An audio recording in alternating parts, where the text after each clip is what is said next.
Hello friends, today we will start chapter 1 of class 10th CBSE RBSE that is real number। आज हम chapter 1 start करेंगे real number class 10th का। ठीक है, तो इसका इंट्रोडक्शन कर रहे हैं हम। तो रियल नंबर चैप्टर है, तो पहले हमें रियल नंबर का क्या होना चाहिए, नॉलेज होना चाहिए। तो real number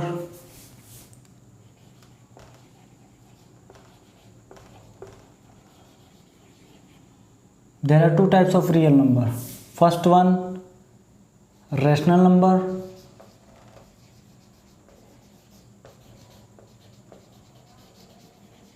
Those number which can be expressed in the form of p upon q, and where p and q are integers and q not equal to 0.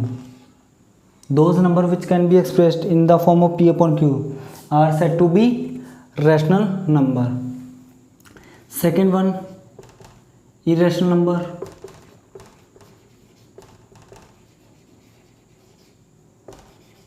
Those number which cannot be expressed in the form of p upon q are said to be irrational number. For example, under root 2, ये कैसे होंगे, इस पर हम बाद में आएंगे। पहले हमें रेशनल नंबर को समझना होगा। ठीक है, अब देखो रेशनल नंबर के कितने पार्ट्स होते हैं। सबसे पहले कौन सा हो गया, रेशनल नंबर में कौन से आते हैं, सबसे पहले आते हैं कौन से, नेचुरल नंबर और नेचुरल नंबर। फर्स्ट वन कौन से आते हैं, नेचुरल नंबर।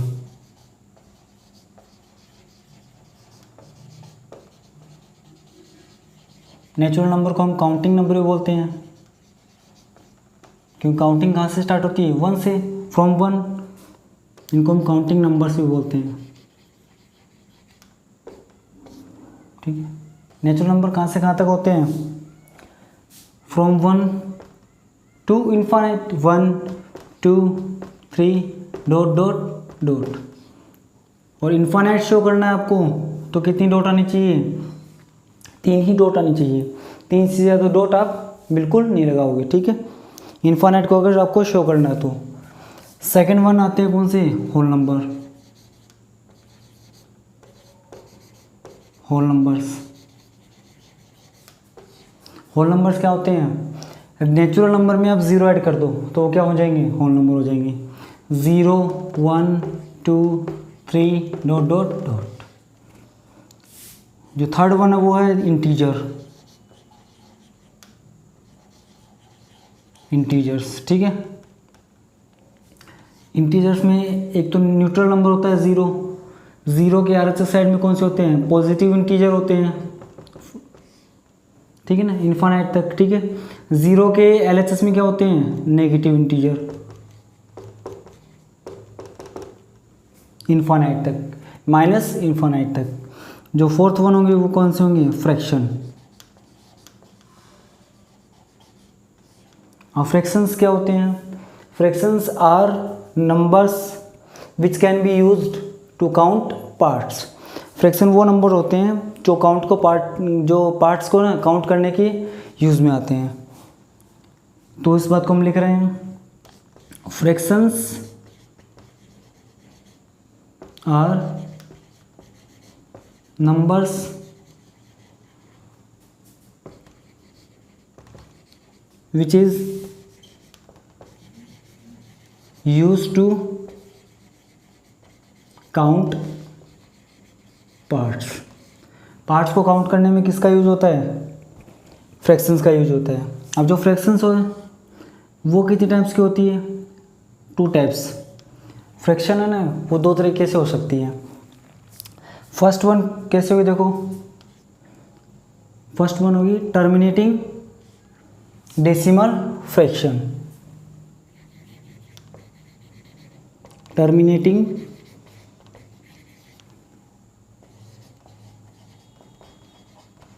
Decimal fraction.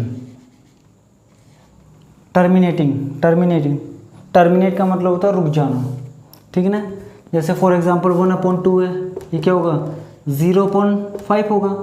तो पॉइंट के बाद में क्या हो रहा है देखो जो डिवीज़न प्रोसेस है वो स्टॉप हो रही है, ठीक है। जैसे 1/4 है तो क्या हो जाएगा ये 0.25। तो डेसिमल के बाद में 2 डिजिट के बाद में क्या हो रहा है, डिवीजन टर्मिनेट हो रहा है, तो ये क्या होगा, terminating decimal fraction. For example 1/2 तो 0.5 आ जाएगा, ये 1/4 हो गया, ठीक है, और 3/2 हो गया, एक्सेट्रा। 3/2 करो तो कितना आएगा, 1.5।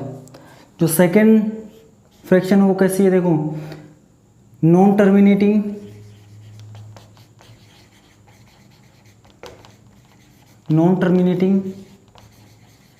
But decimal but repeating, non terminating but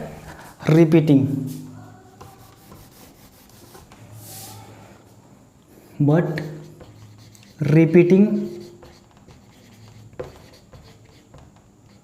decimal fraction.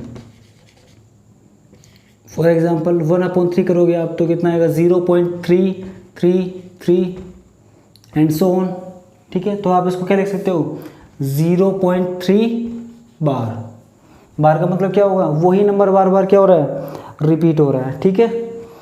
तो ये कैसे होंगे, नॉन टर्मिनेटिंग। देखो जो डिवीज़न के बाद में जो भी नंबर आ रहे हैं ना वो टर्मिनेट नहीं हो रहे हैं। अब टर्मिनेट नहीं हो रहे हैं लेकिन क्या हो रहे हैं, रिपीट ज़रूर हो रहे हैं, तो non terminating but repeating decimal fraction.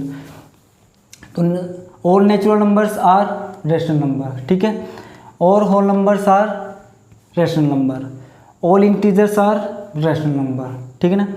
और फ्रैक्शंस, ऑल फ्रैक्शंस। अब फ्रैक्शंस देखो, टर्मिनेटिंग डेसिमल फ्रैक्शन होगा तो भी वो क्या है, रेशनल नंबर है, और अगर non terminating but repeating decimal fraction होगा तो भी वो क्या है, रेशनल नंबर है, ठीक है। अब जो इरेशनल नंबर है ना वो कैसे होंगे, देखो इसका डेसिमल एक्सपेंशन कैसा होगा, इसका जो डेसिमल एक्सपेंशन होगा वो कैसा होगा, non terminating and non repeating, ठीक है, non terminating and non repeating. For example √2, 1.414 and so on. तो कोई भी नंबर क्या है वो रिपीट नहीं होगा इसमें, ये चलता जाएगा, ठीक है, ना तो ये रुकेगा ना ही कोई नंबर रिपीट होगा इसमें। √3 is an irrational number, √5 is an irrational number, etcetera. और आगे की जो एक्सरसाइज है ना 1.3 उसमें हम इसको प्रूव भी करेंगे कि √2 ना वो इरेशनल नंबर कैसे होता है, ठीक है। तो ये एक बेसिक इंट्रोडक्शन था रियल नंबर्स का, तो आप फटाफट इसको नोट कीजिए। फिर ये जो चैप्टर है रियल नंबर एक्सरसाइज 1.1 है, इसमें हम क्या पढ़ने वाले हैं वो चीज़ देखेंगे हम, तो पहले आप इसको नोट कीजिए। एक्सरसाइज 1.1 में जो हम पढ़ने वाले हैं ना, फर्स्ट टॉपिक वो क्या है, Euclid division algorithm, Euclid's division algorithm, ठीक है, ये हम पढ़ने वाले हैं। और यूक्लिड डिवीजन एल्गोरिथम जिसके ऊपर बेस्ड है वो क्या है, it is based on Euclid's division algorithm, ठीक है। ये यूक्लिड डिवीजन लेमा, ये किसके ऊपर बेस्ड है, Euclid division lemma, it is based on Euclid division lemma. यहाँ पे जो लेमा का मीनिंग है ना, what is the meaning of lemma, lemma का मीनिंग होता है, लेमा एक ऐसा स्टेटमेंट है जो दूसरे स्टेटमेंट को ट्रू करने के लिए यूज़ में होता है। I repeat it again, lemma एक ऐसा स्टेटमेंट है जो दूसरे स्टेटमेंट को ट्रू करने के लिए यूज़ में होता है। देखो इसके स्टेटमेंट को ट्रू करने के लिए हम किसका यूज़ करेंगे, हम यूक्लिड डिवीजन लेमा का यूज़ करेंगे। हम यूक्लिड डिवीजन लेमा कुछ भी नहीं है, आप छोटी क्लासों में पढ़ते आ रहे हो। अगर आपने ए को डिवाइड किया है किससे, बी से, तो एक क्वोशंट आएगा, ठीक है ना, एक रिमाइंडर आएगा। और रिमाइंडर आपको पता है क्या होगा, 0 के इक्वल होगा या फिर ग्रेटर देन 0 होगा, लेकिन हमेशा क्या हो, लेस देन डिवाइज़र, हमेशा लेस देन डिवाइजर होगा। फॉर एग्जांपल मैं 6 को डिवाइड कर रहा हूँ 3 से, 7 को डिवाइड कर रहा हूँ 3 से, 8 को डिवाइड कर रहा हूँ 3 से, और 9 को डिवाइड कर रहा हूँ किससे, 3 से। तो 3 2 ज़ा 6, रिमाइंडर 0, 3 2 ज़ा 6, रिमाइंडर 1, 3 2 ज़ा 6, रिमाइंडर 2, 3 3 ज़ा 9, रिमाइंडर 0। तो रिमाइंडर्स क्या क्या आ रहे हैं, 0 1 2, लेस देन डिवाइजर आ रहे हैं। देख लो आप, कभी भी डिवाइजर के इक्वल या डिवाइजर से बड़ा रिमाइंडर कभी नहीं होगा। इसमें जो सेकंड टॉपिक है जो हम पढ़ने वाले हैं वो क्या है, fundamental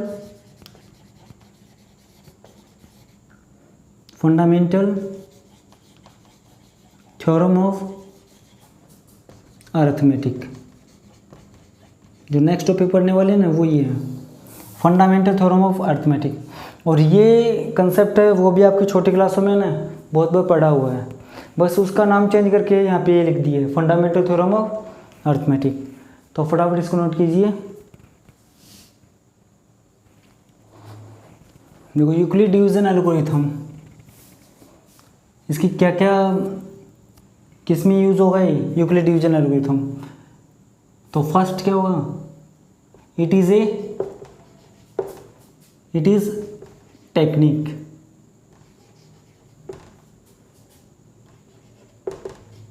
it is technique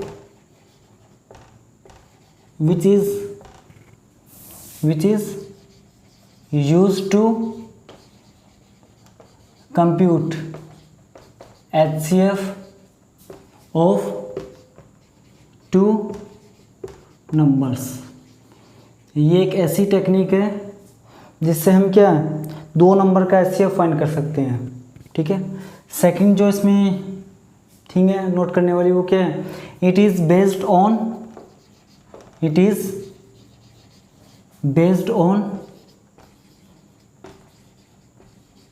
Euclid's division lemma. ये किसके ऊपर बेस्ड है, यूक्लिड डिवीजन लेमा। जो थर्ड इसमें नोट करने वाली बात है वो कौन सी है, वो ये है कि it is applicable only for two positive integer, ठीक है। It is applicable only for two positive integer. ये जो टेक्निक है ना यूक्लिड डिवीजन एल्गोरिथम, ये किसके लिए एप्लीकेबल है, सिर्फ दो पॉजिटिव इंटीजर के लिए एप्लीकेबल है ये, ठीक है। अब देखो हमें स्टेटमेंट लिखना हो, ये किसके ऊपर बेस्ड है, यूक्लिड डिवीजन लेमा।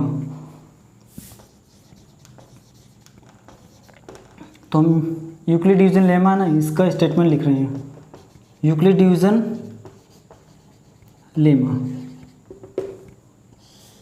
इसका स्टेटमेंट क्या देखो, when a number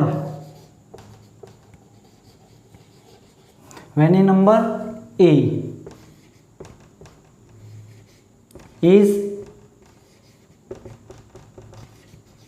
divided by b to obtain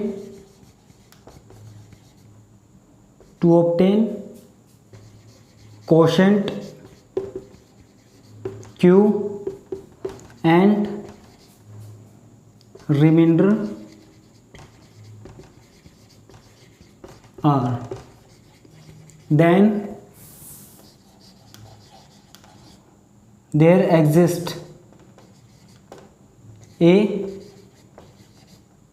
relation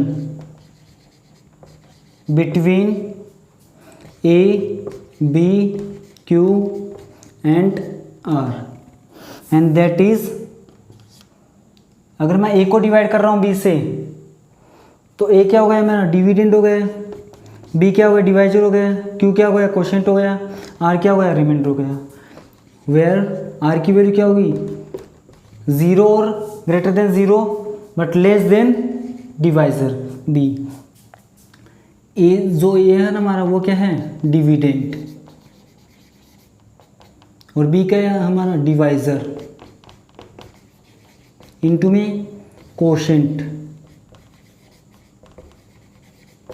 plus में रिमाइंडर।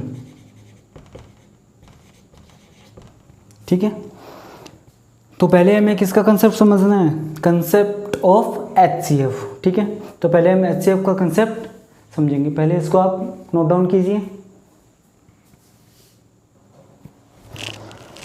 अब हम समझेंगे क्या कंसेप्ट ऑफ HCF।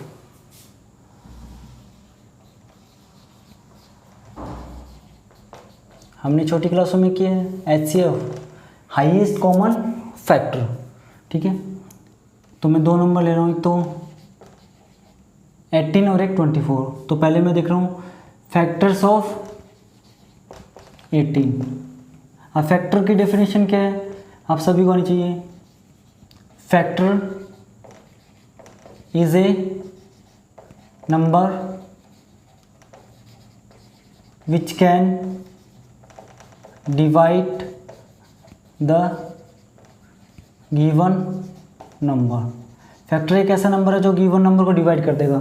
अब 18 के फैक्टर क्या क्या देखो, 1 can divide 18, 2 can divide 18, 3 can divide 18, 4 can not divide 18, 5 can not divide 18, 6 can divide 18, 9 can divide 18। ठीक है, and 18 can divide 18।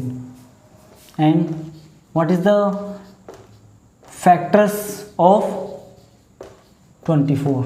1 can divide 24, 2 can divide 24, 3 can divide 24, 6 can divide 24, 8 can divide 24, 12 can divide 24 and 24 can divide 24। ठीक है, then यहाँ पे अगर हम check करें common factor क्या क्या आ रहे हैं, कॉमन फैक्टर्स 1, 2, 3, 6। अब इसमें भी हाईएस्ट कॉमन फैक्टर कौन सा है, highest of common factors. Highest of common factors इसमें कौन सा है देखो, 1 भी फैक्टर है, 2 भी है, 3 भी है, 6 भी है, लेकिन हाईएस्ट कौन सा है यहाँ पे 6। तो हाईएस्ट कॉमन फैक्टर कौन सा होगा इसका 6 हो गया। सो HCF ऑफ 18 एंड 24 कितना आ रहा है 6 आ रहा है। तो ये जो 6 है ना, ये व्हाट इज 6, ये जो 6 है यहाँ पे क्या है, 6 is the highest possible number, 6 is the highest possible number which can divide 18 as well as 24। 6 एक ऐसा हाईएस्ट पॉसिबल फैक्टर है जो 18 और 24 दोनों को डिवाइड कर सकते हैं। हाईएस्ट पॉसिबल, 6 से बड़ा ऐसा कोई भी नंबर नहीं है जो 18 को डिवाइड कर दे और 24 को भी क्या कर दे डिवाइड कर दे। तो ये तो सिंपल कंसेप्ट था HCF।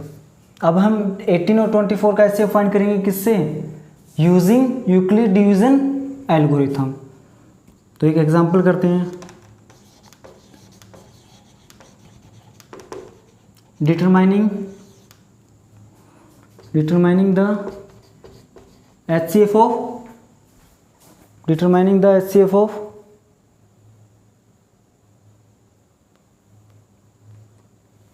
determining the HCF of 18 and 24 using Euclid's division algorithm. ठीक है, देखते हैं इसका solution. Euclid division algorithm, step first क्या होगी देखो, यहाँ पे जो एल्गोरिथम है ना उसका मीनिंग होता है step by step process to achieve something. Algorithm means होता है step by step process to achieve something. जैसे आप स्कूल में जाते हो, सबसे पहले प्रेयर होती है, फिर second period, first second third eighth, ठीक है ना, बीच में इंटरवल, लास्ट में 8 पीरियड के बाद में क्या होगा, आपकी छुट्टी होगी। तो ये क्या है, एक स्टेप बाय स्टेप प्रोसेस है, ठीक है। तो एल्गोरिथम मतलब क्या होता है, step by step process to achieve something. Step first में क्या होगा, डिवाइड 24 बाई 18। तो फर्स्ट स्टेप में क्या होगा, जो भी बड़ा नंबर होगा ना उसको हम डिवाइड करेंगे छोटे नंबर से। यहाँ में हम देख सकते हैं सिंस 24 इज ग्रेटर देन 18, ठीक है। तो आपको 24 को डिवाइड करना है किससे, 18 से, 1 टाइम जाएगा, रिमाइंडर आ गया 6, ठीक है। तो dividend divisor into quotient plus में रिमाइंडर। अब देखो ये किसका स्टेटमेंट है, यूक्लिड डिवीजन लेमा। अब इसका यूज़ हम कर रहे हैं इस स्टेटमेंट को प्रूव करने के लिए, इसके स्टेटमेंट को। अब इसका स्टेटमेंट क्या है कि इन दोनों का एचसीएफ इससे फाइंड होगा, लेकिन इसको हम कौन से दूसरे स्टेटमेंट से ट्रू कर रहे हैं, यूक्लिड डिवीजन लेमा। अब देखो ये जो स्टेप है इसमें जो रिमाइंडर आ रहा है वो क्या आ रहा है, नॉन जीरो आ रहा है। Since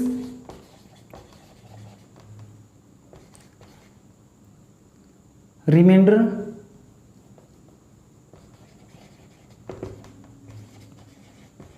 is non zero, remainder non zero आता है। स्टेप सेकंड, स्टेप सेकंड में क्या होगा, स्टेप सेकंड में आप जो भी डिवाइजर है, ठीक है, डिवाइड 18, जो भी डिवाइजर है उसको आप डिवाइड करोगे रिमाइंडर से।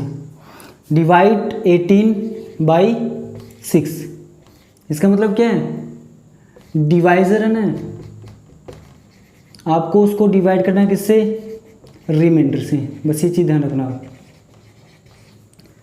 जो फर्स्ट स्टेप के बाद में जितनी भी स्टेप आएगी ना, जहाँ पर भी रिमाइंडर नॉन जीरो है, तो उसमें बस आपको यही करना है, जो भी ऊपर वाले स्टेप में डिवाइजर है उसको डिवाइड कर दो किससे, रिमाइंडर से, ठीक है।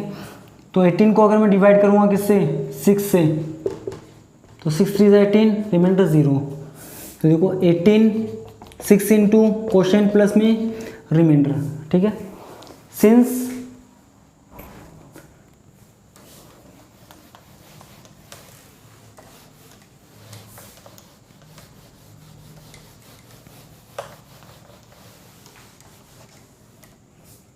here remainder is 0, here